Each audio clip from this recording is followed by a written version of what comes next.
Halo, salam brilian. Apa kabarnya?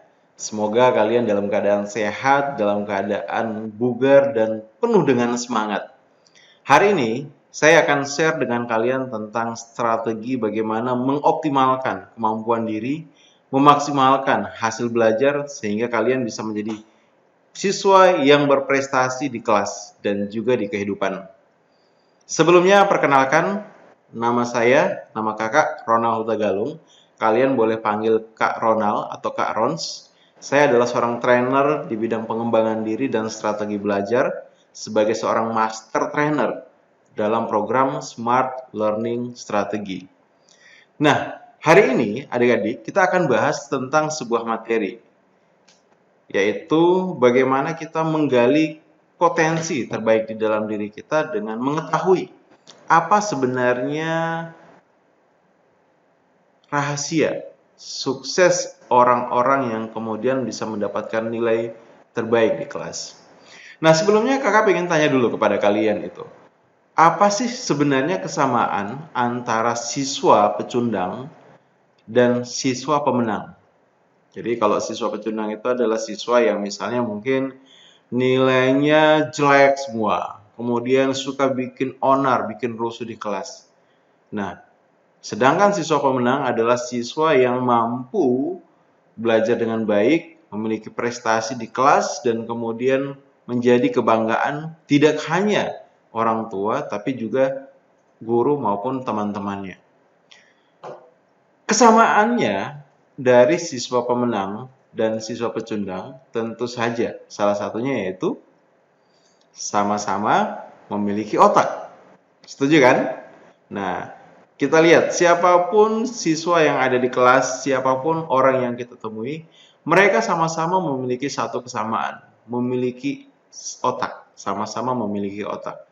Hanya saja, kalau kita perhatikan, walaupun sama-sama memiliki otak, tapi ada perbedaan besar atas kehidupan mereka yang disebut sebagai pecundang dan mereka yang masuk kategori sebagai pemenang. Nah, kita akan pindah kepada pertanyaan yang kedua. Kalau tadi persamaannya antara siswa pemenang dan pecundang, maka sekarang coba kira-kira menurut kamu apa perbedaan antara siswa pecundang dan siswa pemenang? Apa yang membedakan? Ada siswa yang kemudian bisa berprestasi di kelas, ada siswa yang kemudian tidak berprestasi di kelas. Ada siswa yang bisa mendapatkan nilai tuntas ataupun nilai sempurna, tapi ada juga siswa yang kemudian nilainya jelek semua. Kira-kira apa ayo? Nah, jawabannya mau tahu? Atau sangat mau tahu? Jawabannya adalah antara siswa pemenang dan siswa pecundang, mereka punya strategi yang berbeda dalam menggunakan otaknya. Jadi adik-adik, walaupun kita sama-sama punya otak, tapi kalau kita kemudian menggunakannya dengan strategi yang berbeda, maka ini yang akan kemudian membuat kita apakah akan menjadi siswa pecundang ataukah kemudian kita akan menjadi siswa pemenang. Sama seperti sebuah laptop ya. Adik-adik mungkin punya laptop. Nah, laptop secanggih apapun itu hanya akan membuat penggunanya menjadi hebat kalau strategi dia menggunakan laptopnya hebat. Ada yang mungkin menggunakan laptop canggihnya untuk apa? Main game ya, seharian dari pagi sampai malam main game. Tidak kemana-mana. Sehingga yang didapatkan oleh mereka yang punya laptop dan hanya digunakan untuk main game adalah mereka akan mahir di mana? Mahir di main game. Ya, mahir di main game. Jago main game, tapi kemudian tidak ikut lomba game. Atau hanya sekedar main game untuk kesenangan. Maka yang terjadi, mereka hanya membuang waktu, membuang potensi, membuang masa muda mereka untuk sesuatu yang tidak bernilai, untuk sesuatu yang kemudian akan menjadi penyesalan di masa depan. Nah, beda halnya ketika misalnya orang punya laptop canggih, tapi kemudian digunakan untuk apa? Wah, misalnya untuk mendesain belajar Corel, belajar Photoshop, belajar mengedit, belajar programming, belajar buat robot dan sebagainya. Maka laptop yang canggih ini itu memberikan manfaat kepadanya dengan membuat dia memiliki keahlian. Yang keahlian itu akhirnya membuat dia mampu menghasilkan sebuah produk, jasa, karya, dan itu bernilai untuk dia. Bisa jadi karyanya kemudian akhirnya dibeli orang, atau bisa jadi kemudian skill yang dia punyai akan membuat dia semakin mahir dalam melakukan pekerjaan. Sehingga walaupun sama-sama punya otak, sangat penting adik-adik untuk kita kemudian secara sengaja memikirkan bagaimana otak yang kita punya kita gunakan untuk hal yang bermanfaat, untuk hal yang bisa menghebatkan diri kita. Nah, kenapa? Karena ternyata beda strategi akan menghasilkan beda hasil. Ya, beda strategi, beda hasil. Kita lihat bagaimana ketika misalnya orang menggunakan otaknya di dalam belajar, ataupun bagaimana strategi belajar orang-orang. Nah, ada orang yang ketika dia belajar, dia hanya gunakan satu jurus saja, ya, hanya satu jurus. Apa itu? Yaitu ketika mau ujian, kemudian dia baca buku, setelah itu dia berharap, ya Allah, ya Tuhan, semoga hasilnya baik. Ya, besok mau ujian, baru buka buku, kemudian dibaca sekilas sekali, itu pun dengan sambil mengantuk, setelah itu ditutup dan berdoa, berharap bahwa hasilnya akan baik. Nah, ini adalah cara yang banyak dilakukan oleh orang-orang yang mendapatkan nilai jelek. Kenapa? Karena strategi dengan satu jurus ini itu hanya akan memberikan hasil, yaitu apa? Pasti gagal. Pasti gagal. Ya. Nah, sekarang kita bandingkan dengan orang yang sama-sama punya otak, tapi dia gunakan untuk menghadapi ujian tidak satu jurus, tapi dia gunakan 4 jurus. Menjelang ujian, dia baca buku, dia coba mengerti, dia coba ingat-ingat, hafalkan, kemudian dia ikut ujian dan berdoa. Apa yang terjadi? Maka peluang dia untuk berhasil itu lebih besar dibandingkan yang pertama. Karena dia tidak hanya sekedar baca buku, tapi dia mencoba untuk mengerti, dia mencoba untuk mengingat. Hasilnya adalah 50-50, 50% kemungkinan dia lulus, atau 50% kemungkinan dia gagal. Setidaknya dengan 4 jurus ini, dia sudah jauh lebih baik dibandingkan dengan mereka yang hanya menggunakan satu jurus. Nah, sekarang bagaimana dengan orang yang kemudian dia sadar bahwa untuk mendapatkan hasil terbaik, untuk mendapatkan nilai terbaik, maka dibutuhkan usaha yang lebih dari sekedar 4 jurus. Dia punya 5 jurus. Dia baca buku, dia mencoba untuk mengerti, dia ingat-ingat, kemudian dia latihan banyak soal, latihan soal. Kemudian ikut ujian dan kemudian berharap yang terbaik.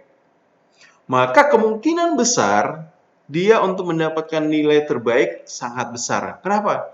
Karena ketika dia berlatih, maka dia sudah kemudian belajar menyelesaikan soal-soal yang akan diujikan. Itu jauh lebih baik dibandingkan sekedar hanya baca, mencoba mengerti, dan mengingat. Nah, adik-adik, bagaimana coba? Bedakan antara orang yang menggunakan satu jurus saja, 4 jurus saja, dan 5 jurus. Beda strategi akan memberikan beda hasil. Kira-kira adik-adik rencananya akan menggunakan strategi yang mana ini? Apakah strategi satu jurus yang kemudian hanya akan membuat adik-adik gagal? Ataukah akan menggunakan strategi terbaik? Mengupayakan semua potensi yang dimiliki sehingga apa? Bisa meraih hasil yang terbaik. Nah, secara umum ada 18 masalah yang dihadapi pelajar di seluruh dunia, ya, di seluruh dunia. Ada yang kesulitan dalam mengingat. Ada? Adik-adik ada yang merasa bahwa sulit untuk mengingat? Ada yang suka menunda-nunda. Ada yang malas. Ada yang kecanduan PS, TV, internet. Ada yang sulit memahami pelajaran atau mudah bingung atau sedikit perhatian karena suka terganggu oleh hal-hal yang lain. Atau misalnya ketika di kelas sering menghayal, takut ikut ujian, atau stres karena tekanan dari orang tua. Atau juga bisa jadi karena terlalu banyak yang dipelajari namun tidak punya cukup waktu. Kurang motivasi mungkin, mudah menyerah, bosan dengan guru yang ketika mengajar tidak bersemangat, atau tidak tertarik dengan pelajaran, takut gagal, atau mudah terpengaruh teman, atau tidak percaya diri. Nah, semua masalah ini itu dihadapi oleh semua pelajar di seluruh dunia. Tapi tahukah adik-adik bahwa hal-hal yang kita sebutkan tadi sebenarnya bukan masalah. Karena apa? Itu menjadi masalah ketika kita menjadikannya sebagai sebuah masalah. Misalnya, adik-adik merasa bahwa saya sulit dalam mengingat. Benarkah adik-adik sulit dalam mengingat? Ketika mengingat materi pelajaran terasa berat. Tapi ketika diminta mengingat tokoh-tokoh dalam game, hafal tidak? Ketika mengingat nama-nama pemain bola, hafal tidak? Ya, sangat hafal kan? Artinya apa? Adik-adik bisa mengingat gitu. Hanya saja menggunakan strategi berbeda. Ketika mau menghafalkan pelajaran sekolah, strateginya beda. Ketika menghafalkan nama pemain bola, nama tokoh-tokoh di game, nama pemain yang ada di film, itu strateginya canggih. Nah, ini yang membuat hasilnya berbeda.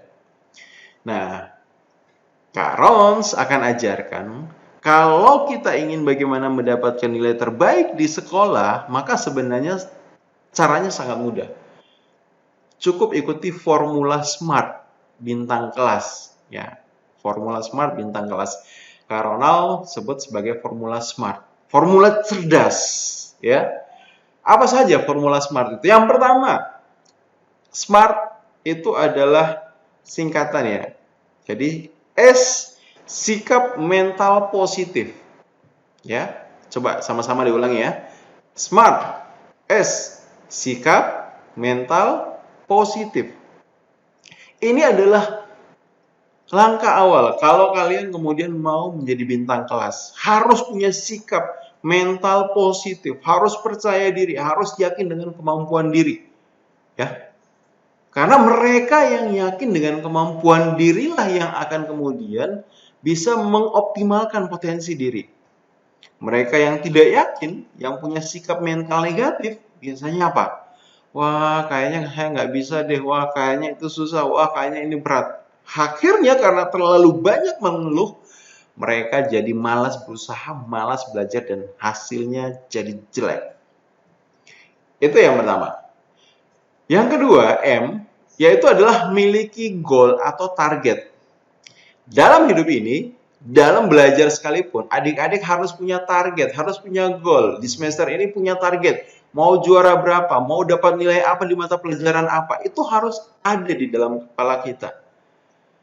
Mustahil kita akan bisa mencapai sesuatu, tapi kemudian kita tidak tentukan lebih dulu apa yang mau kita capai. Ya, contoh misalnya adik-adik mau pengen bepergian, mau ke luar negeri. Tidak tahu mau kemana, pokoknya naik bus, naik pesawat saja, naik kapal saja. Maka yang terjadi apakah akan adik-adik sampai di tujuannya? Ya tentu tidak, karena tujuannya tidak jelas. Tapi kalau misalnya goalnya adalah saya mau ke luar negeri, saya mau kuliah di Singapura, saya mau kuliah di Jepang, saya mau kuliah di Amerika. Maka yang adik-adik lakukan adalah karena sudah tahu hasil akhirnya apa, goalnya apa, targetnya apa, maka otaknya akan dengan semangat, dengan canggihnya mendorong, membantu adik-adik untuk mencapai goal yang diinginkan. Ya, seperti itu ya. Jadi, ikuti sama-sama, miliki goal atau target. Miliki goal atau target. Nah, kita masuk ke formula yang ketiga dari formula SMART bintang kelas, yaitu aksi dengan strategi. Aksi dengan strategi. Maksudnya apa? Kalau adik-adik pengen kemudian mendapatkan hasil terbaik di dalam mata pelajaran, maka harus belajar dengan cara belajar yang tidak biasa. harus ada strategi belajarnya. Ya, sama seperti orang ketika main bola ya, ketika sekedar nendang-nendang saja maka tidak akan bisa mencapai gol. Tapi kalau mau capai gol, ya bermain bolanya harus ada strategi. Harus menentukan dulu formasinya. Misalnya 4-4-3 ataupun apapun formasinya. Nah, itu yang disebut dengan strategi. Jadi, harus ada aksi dengan strategi. Nah, aksi dengan strategi ini ada beberapa penjelasan, nanti Kak Rons akan jelaskan setelah ini. Oke, diikuti. Apa langkah ketiga dari formula SMART bintang kelas? Aksi dengan strategi. Good. Oke, nah kita sudah sampai ke formula ketiga. Sekarang kita masuk ke formula keempat. Dari formula SMART bintang kelas. Apa itu? Revisi dan repetition. Revisi itu pengulangan, ya. Revisi itu adalah pengecekan, ya. Evaluasi. Repetition adalah pengulangan. Ya, jadi butuh ada evaluasi dari aksi yang sudah dilakukan dan ada pengulangan latihan. Sehingga apa? Adik-adik bisa mendapat nilai terbaik. Ya. Yang keempat apa? Revisi dan repetition. Dan formula SMART bintang kelas terakhir yaitu total komitmen. Total komitmen, harus komit, harus sepenuh hati, harus dengan kesungguhan. Kenapa? Karena kalau komitmennya setengah-setengah, ya saya pengen dapat nilai bagus, tapi ya kalau tidak tercapai tidak apa-apa. Nah, itu adalah cara yang salah. Itu membuat kita akhirnya apa? Tidak secara total berusaha, ya. Jadi harus total komitmen. Apa? Coba ingat, diulangi. Ikut sama-sama ya. Total komitmen. Jadi ini 5 formula SMART. Bagaimana menjadi bintang kelas. Oke. Nah, khusus untuk aksi dengan strategi itu ada penjabarannya. Ya. Kalau adik-adik gunakan kelima formula ini, adik-adik akan bisa dapat nilai 100 itu dengan lebih mudah. Akan dapatkan nilai A+ itu dengan lebih mudah. Oke, nah. Aksi dengan strategi itu seperti apa sih, Kak Rons? Aksi dengan strategi itu adalah seperti ini. Adik-adik ketika belajar dan ingin dapat nilai bagus, maka yang pertama harus kuasai strategi membaca cepat. Membaca cepat, ya.